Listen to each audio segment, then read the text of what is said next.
अस्सलामु अलैकुम वरहमतुल्लाहि वबरकातुह। नाजरीन, अभी हम लोग खैबर के इलाके में हैं और उस रास्ते से गुज़र रहे हैं। ये जो आप सामने पत्थर देख रहे हैं, काले काले पत्थर हैं, और ये पत्थर इस बात के गवाह हैं कि इन जगहों पे अल्लाह के रसूल सल्लल्लाहु अलैहि वसल्लम का गुज़र हुआ। अल्लाह के रसूल सल्लल्लाहु अलैहि वसल्लम इन इलाक़ों में आए और इस जगह पे, जो जगह मुसलमानों के ख़िलाफ़ रेशा दवानियों में लगा हुआ था, उस जगह को कब्ज़ा किया और वहाँ पे फतह हासिल की। तो ये खैबर का इलाक़ा है।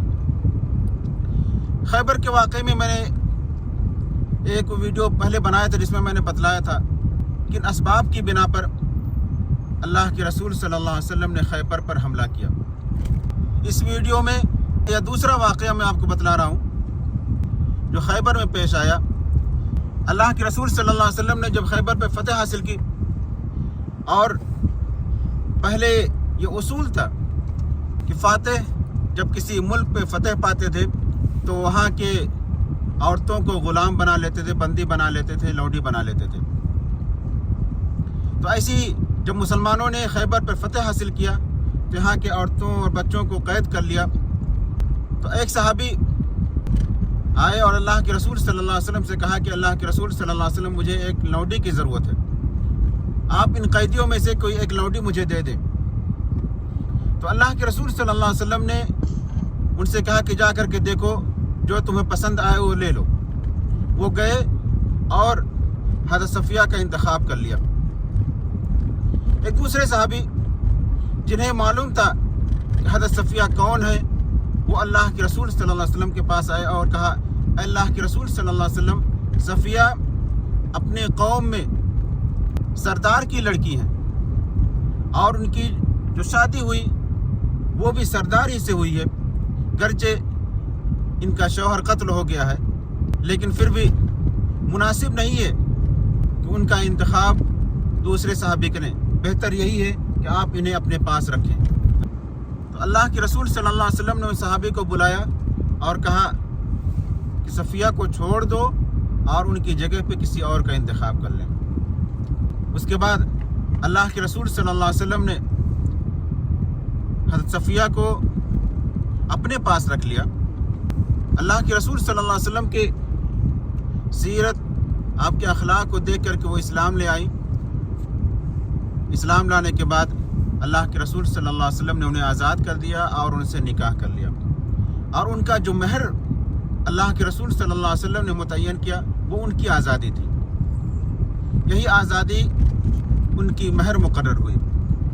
दूसरी चीज़ जो है सफ़िया के मुतालिक है कि जब अल्लाह के रसूल सल्लल्लाहु अलैहि वसल्लम खैबर पर हमला नहीं किया तो उससे पहले हज़रत सफ़िया बयान करती हैं कि मैंने ख्वाब देखा कि मदीना से एक चाँद निकला और वो चाँद आ करके मेरे कमरे में दाखिल हो गया।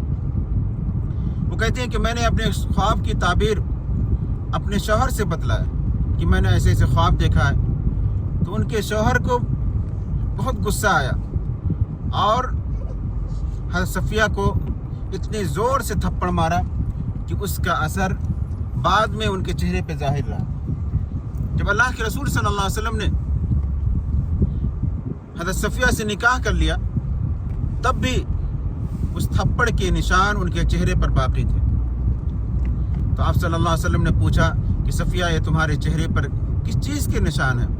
तो उन्होंने पूरा वाक़या बतलाया जो उन्हें ख्वाब में देखा था, और ये भी बतलाया कि इस ख्वाब को जब मैंने अपने शौहर से बतलाया तो उसने मुझे इतनी ज़ोर से थप्पड़ मारा जिसके निशान मेरे चेहरे पर बने हुए हैं। तो ये खैबर के सिलसिले में एक दूसरा वाक़या जो पेश आया वो हज़रत सफ़िया के मुतालिक है, जिनसे अल्लाह के रसूल सल्लल्लाहु अलैहि वसल्लम ने निकाह किया और वो हमारी माँ हैं, अज़वाज मुतहरात में से हैं। दूसरी चीज़ जो हज़रत सफ़िया के मुतालिक मैं आपको बतला दूँ कि चूँकि अल्लाह के रसूल सल्लल्लाहु अलैहि वसल्लम ने 11 शादियाँ की और जो भी शादी की उसका एक मकसद था।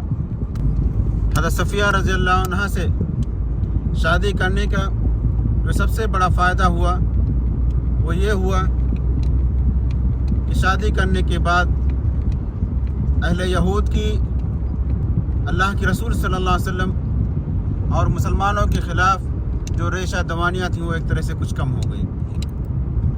وہ اس وجہ سے کہ چونکہ ان کے خاندان کے ایک لڑکے کی شادی اللہ کے رسول صلی اللہ علیہ وسلم سے ہوئی تھی، اور اسی وجہ سے ان کی ریشہ دوانیاں کچھ کم ہو گئی۔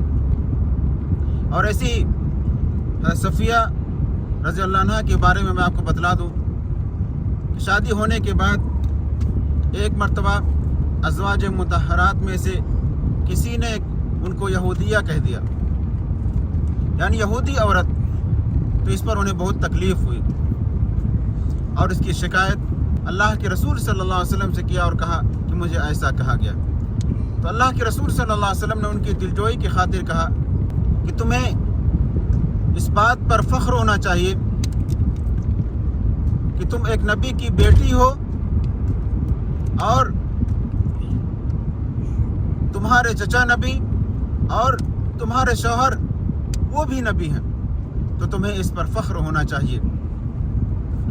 اس کے بعد اللہ کے رسول صلی اللہ علیہ وسلم نے ان ازواج مطہرات سے جا کر کے سمجھایا کہ تمہیں ایسا نہیں کہنا چاہیے، کیونکہ اسلام لانے کے بعد یہ سب ختم ہو جاتا ہے کہ کون پہلے کیا تھا کیسے تھا، اس سے کوئی مطلب نہیں۔ زمانے جاہلیت میں انسان نے جو کچھ بھی کیا، اسلام لانے کے بعد وہ تمام کی تمام چیزیں ختم ہو جاتی ہیں۔ اور ایک دوسرا واقعہ حضرت صفیہ کے متعلق، ان کی ایک لونڈی تھی، اس نے جا کر کے حضرت عمر بن خطاب رضی اللہ عنہ سے شکایت کیا کہ حضرت صفیہ سنیچر کے دن کو، جسے اہل یہود بہت ہی تعظیم دیتے ہیں، وہ ابھی بھی اس کو عزت دیتی ہیں، اور ان کے جو خاندان والے ہیں جو ابھی یہودی ہیں ان کی وہ مدد کرتی ہیں۔ تو حضرت عمر رضی اللہ عنہ نے حضرت صفیہ سے اس کے بارے میں پوچھا، تو حضرت صفیہ نے جواب دیا، جب سے میں اسلام لائی ہوں اس کے بعد سے میں نے سنیچر کے دن کو تعظیم نہیں دیا، بلکہ اس کی جگہ پہ میں جمعہ کو عزت دیتی ہوں۔ اور رہی دوسری بات، تو میں نے اللہ کے رسول صلی اللہ علیہ وسلم کی زندگی میں ہی اس کے بارے میں پوچھا تھا، تو آپ صلی اللہ علیہ وسلم نے کہا تھا وہ تمہارے خاندان کے لوگ ہیں، تمہارے قبیلے کے لوگ ہیں، ان کے ساتھ تم صلہ رحمی کر سکتی ہو، تو اسی لیے میں ان کے ساتھ صلہ رحمی کرتی ہوں۔ ایک تیسری چیز جو حضرت صفیہ کے متعلق ہے، حضرت صفیہ رضی اللہ عنہ نے 10 حدیثیں روایت کی ہیں، جن میں سے غالباً 2 حدیث ایسی ہے جسے امام بخاری اور امام مسلم نے روایت کیا۔ حضرت صفیہ رضی اللہ عنہ کی وفات غالباً 50 ہجری میں مدینہ منورہ میں ہوئی اور انہیں جنت البقیع میں دفن کیا گیا۔ تو ناظرین، یہ تھا کہ سیرت کے متعلق اور کیسے کن حالات سے گزر کر کے اللہ کے رسول صلی اللہ علیہ وسلم کے عقد میں آئی اور اسلام کی حالت میں ان کی وفات ہوئی۔ وہ ہماری ماں ہیں، اللہ کے رسول صلی اللہ علیہ وسلم کے ازواج مطہرات میں سے ہیں، ہم ان کی عزت کرتے ہیں، ہم ان کی تعظیم کرتے ہیں، اور جو کوئی بھی شخص ازواج مطہرات کے بارے میں کچھ بھی کہے تو ہم اس شخص کے بارے میں یہی کہیں گے کہ وہ شخص اتنا نافرمان ہے، اتنا کم بخت ہے، جو اپنے نبی کی ازواج مطہرات پہ زبان طعن دراز کرتا ہے۔ تو ناظرین، یہ تھا صفیہ کے متعلق۔ امید کہ آپ کو یہ ویڈیو پسند آئے گا۔ آپ ہمارے ویڈیو کو لائک کریں، سبسکرائب کریں اور کمنٹ کر کے بتائیں کہ ہمارا یہ ویڈیو آپ کو کیسا لگا۔ السلام علیکم ورحمۃ اللہ وبرکاتہ۔